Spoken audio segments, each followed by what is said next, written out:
Taiwan will practice thwarting a Chinese invasion in annual live fire drills in June, simulating surprise coastal assaults to reflect increased military threats from Beijing, officials said on the 24th of April.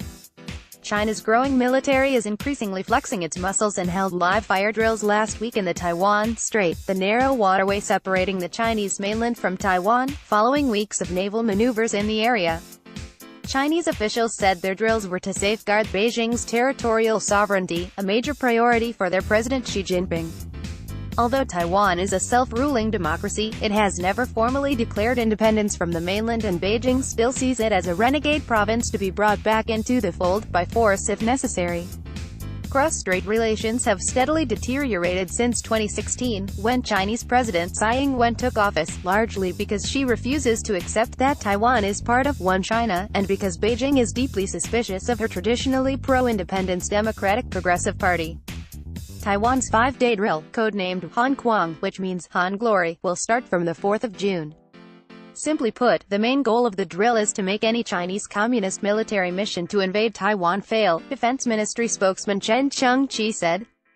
Chen Chung-chi added, "It simulates this year's situation, and we are taking into consideration China's air and naval movements in the region." According to Chen, the 2018 drill will enlist the Coast Guard and National Airborne Service Corps, which handles rescue flights, for the first time for comprehensive defense. Civilian UAVs will also participate in the drill for the first time to conduct surveillance and mark targets, while civilian telecom service providers will assist in maintaining communication and control, the Chinese Defense Ministry said.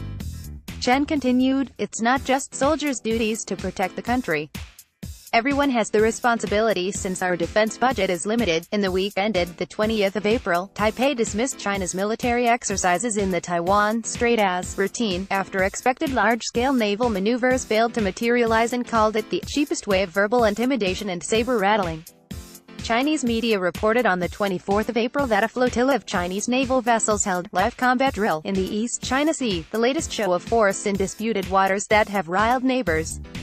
In early April, Chinese President Xi Jinping inspected the convoy as it conducted exercises in the disputed South China Sea.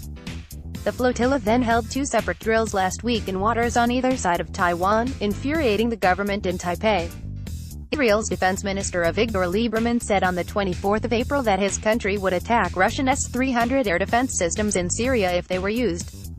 Ahead of the 2018 Air Power Conference, to be held in London in July, Shepard spoke with AVM Mike Wigston about the RAF's role in the international arena, and the Pentagon has not changed its readiness to fight on the Korean peninsula after Pyongyang said it was halting nuclear tests and intercontinental ballistic missile.